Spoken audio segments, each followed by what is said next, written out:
The Wammo Breakfast. Kiwi. Well, just started in Auckland a production called Heroic Faun #1, presented by the Rebel Alliance. It's on from June 23rd to June 30th. It is written and performed by Gregory Cooper, and Gregory's in the Kiwi studio with us this morning. Good morning, Gregory. Good morning to you. Tell us about this, because this is an interesting story about how this whole thing came about. It's a true story, am I right?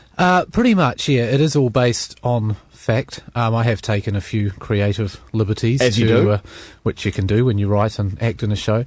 But yeah, it was all based on my experience working on the film, the Chronicles of Narnia, The Lion, the Witch, and the Wardrobe, way 2004. Were you an extra? I was a featured extra. And we featured extras. We used to get very upset being called extras.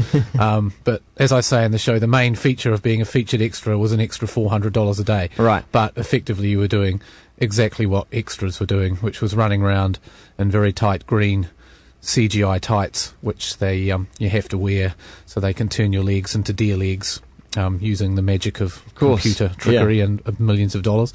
But you just run around for 3 months waving a sword, really, was what we did. Sounds like good work if you can get it. It was fantastic work, and I'd love to get it again. So I hope one day they'll film another one in New Zealand.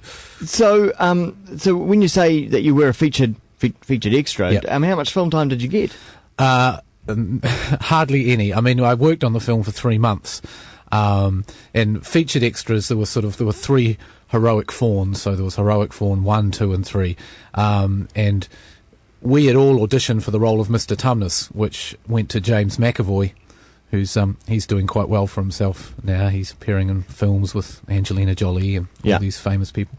So we were placed in the background and featured more than all the other extras. So, you know, if the kids were there, or if the White Witch was there and they needed a faun in the background to wave their sword, we would be those ones. Now, your experience was a bit of a roller coaster ride. Why? Well, it's an amazing experience in that they're spending millions of dollars a day. There's sort of 400 people there doing all their thing. And I suppose at the start I had this thing of, oh, this is going to be fantastic. I'll get to do, some really good acting, and we can, be on camera. And then eventually you realise it's just a lot of sleeping and eating, really. Yeah. And maybe 5% of the time you might get to do a bit on set. But also the interesting characters you meet. Yeah. Yeah. And that's where kind of this performance comes in. Yeah. Well, a very strange thing happened. And because Tilda Swinton was playing the White Witch, and I met this guy called Sandro Kopp, who just rocked up one day as a centaur extra. A centaur's a half man, half horse. And he's quite a talented artist, and he was just doing lots of sketches of people, and we were just like, who's this weird guy? Yeah. And then we eventually learnt later that during the filming he had seduced Tilda Swinton, and they'd fallen in love, and he now lives with her. She was already married, and now he lives with her in her castle in Scotland, and they sort of have this, I describe it as a polyamorous menage a trois. So I was like, this crazy guy ended up, making the lead actress fall in love with him. Was he kind of an unlikely sort of suitor? Well, it's quite funny. I've talked to other actors who worked on The Lord of the Rings, and he did the same thing there. He was absolutely just fascinated about famous people.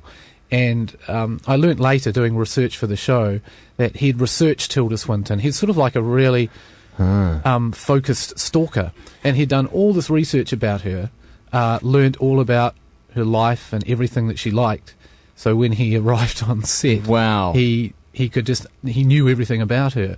Would he know like the right poetry? Yeah. Phrases. Apparently, yes. Apparently, I read an interview in a British newspaper when all this happened with his ex-girlfriend. He broke up with her by text message. He was all class.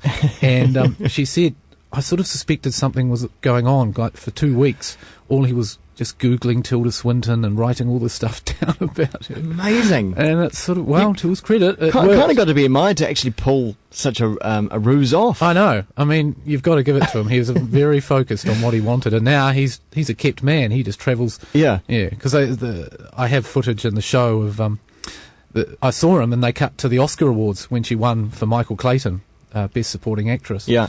And I was watching the Oscars, and they cut to her, and I was just like, "Oh my God, it's Sandro!" And he was sitting right next to her in the Oscars. So, Is there a bit of jealousy going on here, Gregory? Well, I hope not. It's given me great material for the play, so thank you, Sandro, and thank you for making Tilda Swinton fall in love Inspiration, with you. there, right there. So it's a one-man play, so you perform his role, her role, everyone's role? Pretty much. There's about, I sort of play a version of myself in the role, in the play, and then there's about another 12 roles, which is, it's great when you write it, and then you've actually got to do it. Yeah. And it's really hard sort of having conversations with yourself as two different characters and trying to remember who the hell you are, really is.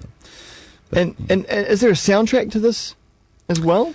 Not really, no. Okay. I mean, we have lots of sort of snippets of me and different roles that I've done. So we have a projector there doing images and things. But no, it's just me in tight tights and not much else.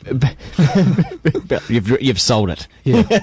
Bouncing around the stage. But it was part of the Auckland Fringe last year, and Yeah. it was a runaway success. Yeah, I mean, we only did 3 shows last year for the Fringe, but we pretty much did it on a budget of $50. Yeah. Just me and my mate Russell, who was Heroic Faun number 3. Yeah. He directed me, and we made all our own props.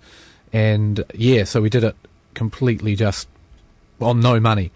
So we thought we'd bring it back. Thank you to the Rebel Alliance for producing it, and we've actually got more money now, so we've got Cool.